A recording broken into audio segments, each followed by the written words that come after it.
आज के इस वीडियो में मैं दो बहुत ही रोचक और बहुत ही महत्वपूर्ण बातें आपके साथ शेयर करने जा रही हूँ, तो ध्यान से सुनिएगा अंत तक। पहली बात, क्या आपको पता है कि जो हमारे शरीर में और जो हमारी मानसिक बीमारियाँ होती हैं, उसका बहुत बड़ा कारण हमारे सोच, हमारे विचार, हमारे संकल्प हो सकते हैं या होते हैं।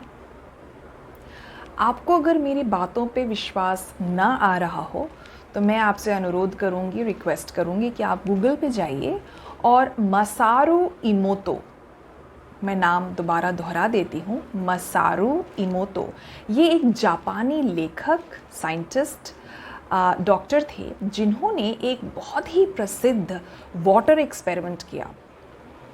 और ये जो वाटर एक्सपेरिमेंट उन्होंने किया, ये बहुत ही रोचक, बहुत ही इंटरेस्टिंग था। उस एक्सपेरिमेंट में इन्होंने क्या किया कि इन्होंने कुछ ग्लास में, कांच की ग्लास में पानी रख दिया टेबल पे, और डॉक्टर मसारू इमोतो ने इन अलग अलग पानी की ग्लासों को अलग अलग शब्दों से, अलग अलग संगीत से, अलग अलग पिक्चरों से, फोटोग्राफ्स से एक्सपोज किया। उदाहरण के तौर पर एक कांच की ग्लास में उन्होंने पानी रखा और उसको बहुत ही प्यार से, बहुत ही करुणा से, बहुत दया से बात की, उससे अच्छे अच्छे शब्द बोले, कुछ बहुत ही मधुर संगीत सुनाया उस पानी के ग्लास को। और वहीं दूसरे कांच की ग्लास में जो पानी था, उसको बहुत ही क्रोध से, नफ़रत से, घृणा से, बहुत ही कठोर बातें, बहुत ही कर्कश संगीत सुनाया।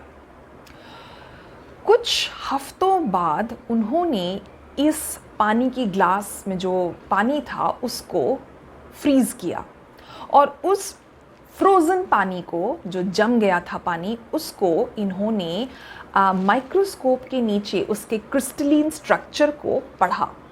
और जब उन्होंने उस क्रिस्टलीन स्ट्रक्चर, जो जम गया था पानी, जो फ्रीज़ हो गया था, उसके जब क्रिस्टलीन स्ट्रक्चर को उस माइक्रोस्कोप के नीचे ध्यान से देखा, समझा और पढ़ा, तो जो उन्होंने देखा उससे उनकी आंखें चकाचौंध हो गई। उनको विश्वास नहीं हुआ कि जो उनके सामने था।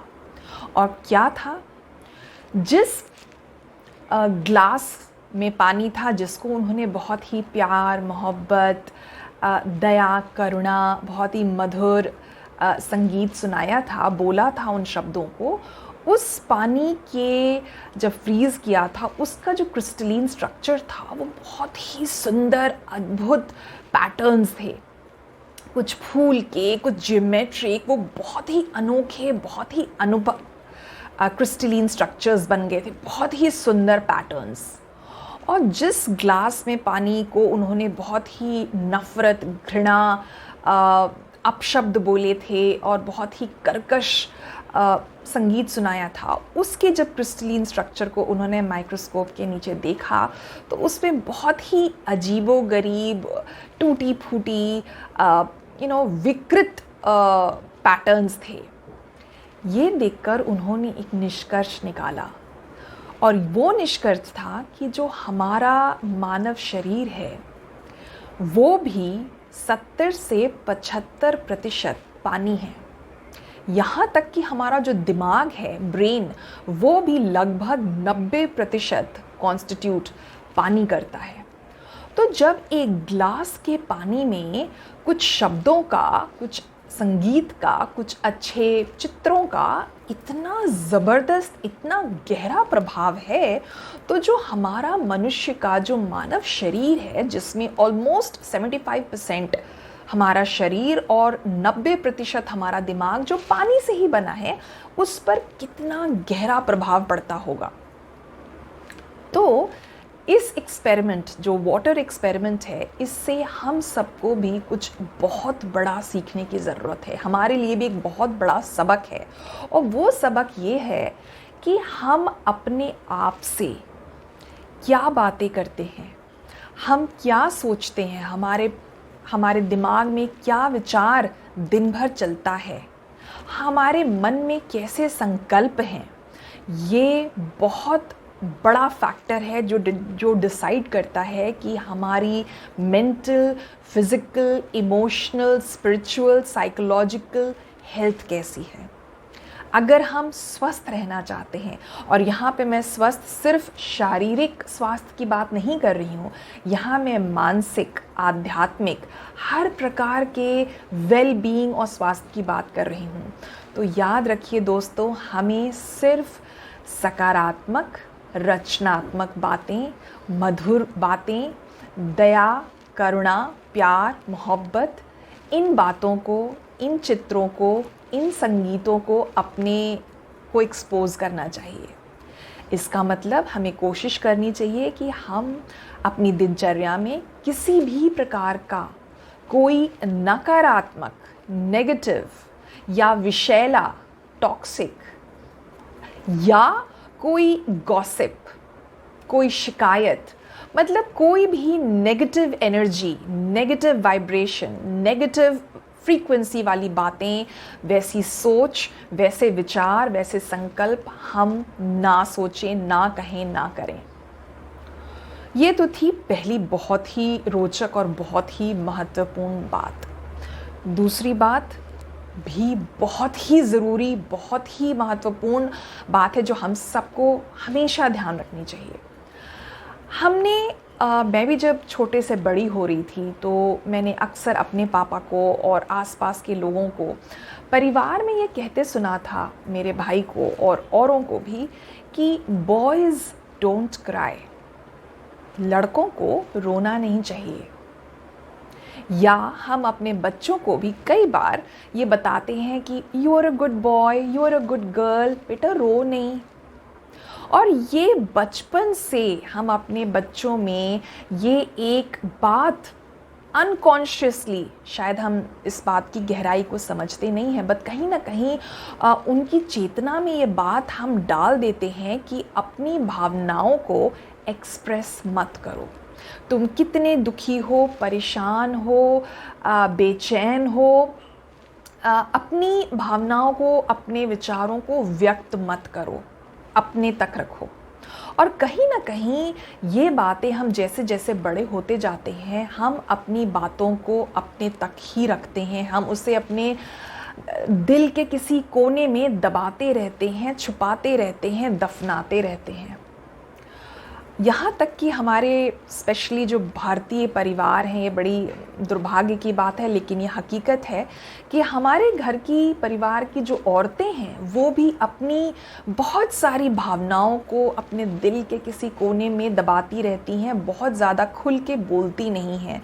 परिवार के डर से, समाज के शर्म के अंतर्गत आके अपने दिल की भावनाओं को, विचारों को कभी भी खुल के व्यक्त नहीं करती हैं सबके सामने। तो दोस्तों, आज मेरी आप सबसे एक गुजारिश है, एक अनुरोध है कि ये एक बहुत ही अनहेल्दी प्रैक्टिस है जो हमें कोशिश करनी चाहिए कि हम ख़त्म कर पाएँ। हमें अपने दिल की जो भावनाएं हैं, जो विचार हैं, जो कुछ भी है, बेचैनी है, घबराहट है, उसको व्यक्त करना चाहिए। अब मैं यहाँ ये नहीं कह रही कि जाओ और दुनिया में ये ढिंढोरा पीटो कि भाई मैं परेशान हूँ, मैं दुखी हूँ, मैं बेचैन हूँ, मैं ये बिल्कुल भी नहीं कह रही। अपनी भावनाओं को, अपने विचारों को व्यक्त करने के बहुत अलग अलग अच्छे, सकारात्मक और रचनात्मक तरीके हैं। जैसे कि आप गाना गा सकते हैं, आप डांस करिए, आप स्केच करिए, आप ड्रॉ करिए, आप कविताएं लिखिए, आप कहानी लिखिए। आप अगर मेडिटेशन कर सकते हैं तो मेडिटेशन करिए, योगा करना चाहते हैं तो योगा करिए। मतलब अपने अंदर की जो एनर्जी है उसको व्यक्त करिए, उसे एक्सप्रेस करिए। और एक और बात, जर्नलिंग। आपके अंदर बहुत सी बातें हैं जो आप कहना चाहते हैं लेकिन कह नहीं सकते, तो ठीक है, एक डायरी बनाइए, एक नोटबुक रखिए और अपने दिल की भावनाओं को पेन और पेपर पे उतार दीजिए। जो कुछ भी है उस डायरी में व्यक्त करिए। ये एक बहुत अच्छा तरीका है अपने अंदर की जो दबी हुई भावनाएं हैं, जो विचार हैं, उनको व्यक्त करने का। एक रचनात्मक तरीका है। क्योंकि दोस्तों शायद आप लोगों को पता नहीं है, जो ये हम अपनी बहुत ही जो दबी हुई भावनाएं हैं, जो विचार हैं, जो हम एक कुंठा में जीते हैं, वो एक लंबे समय के बाद कोई ना कोई बीमारी के रूप में व्यक्त होती हैं। जितनी भी हमारी जो बीमारियां हैं, चाहे वो मानसिक परेशानी है, चाहे शारीरिक बीमारियां हैं, उनका कहीं ना कहीं जो सोर्स है, जो कारण है, वो हमारी भावनाएं हैं। आज की ये एक मॉडर्न साइंटिफिक रिसर्च है, ये विज्ञान ने अब आजकल अपने रिसर्च के द्वारा प्रूव किया है कि ज़्यादातर जो बीमारियां हम झेल रहे हैं, उसका कहीं ना कहीं कारण हमारी ये कुंठित भावनाएं हैं, जो हम व्यक्त नहीं करते हैं। तो यदि आप एक सही मानों में, पूर्ण मानों में स्वस्थ जीवन जीना चाहते हैं, मानसिक, शारीरिक, आध्यात्मिक, सामाजिक स्वस्थ जीवन जीना चाहते हैं, तो इन कुछ रचनात्मक तरीकों से अपनी भावनाओं को अवश्य आप व्यक्त करिए। जैसे मैंने कहा, अगर आपके पास कोई दोस्त, कोई परिवार वाला नहीं है जिससे आप अपने दिल की इन छिपी हुई भावनाओं को शेयर कर सको, तो कोई बात नहीं, एक डायरी में उनको व्यक्त करिए। कुछ कहानी लिखिए, कुछ कविताएं लिखिए, कुछ मधुर संगीत जो आपकी भावनाओं को, आपको एक सकारात्मक सोच दे। नेचर में जाइए, कोई भी ऐसा जरिया ढूंढिए जिससे कि आप सकारात्मक, सशक्त और रचनात्मक तरीकों से अपनी भावनाओं को व्यक्त कर सकें। आज की इस वीडियो की ये 2 जो बातें मैंने आपसे शेयर की, कोशिश करिए इनको मानने की, फॉलो करने की। मैं भी करती हूँ, आप भी करिए। मुझे भी अपने जीवन में कुछ बहुत ही प्रभावशाली परिवर्तन देखने को मिल रहे हैं और मैं चाहती हूँ कि आप सब एम्पावर्ड फील करें और अच्छा महसूस करें। इसी के साथ आज के लिए वीडियो यहीं समाप्त करती हूँ। फिर मिलूँगी एक नई सोच, एक नए एहसास, एक नए अनुभव, एक नए संदेश के साथ। तब तक इस वीडियो को लाइक ज़रूर करिए, शेयर ज़रूर करिए और कमेंट करना मत भूलिए। और हाँ, अगर सब्सक्राइब नहीं किया है तो प्लीज़ सब्सक्राइब करिए। ये मेरे चैनल को सपोर्ट करने में, मुझे इनकरेज करने में बहुत मदद करता है। Thank you so much. Till we meet again, bye, take care.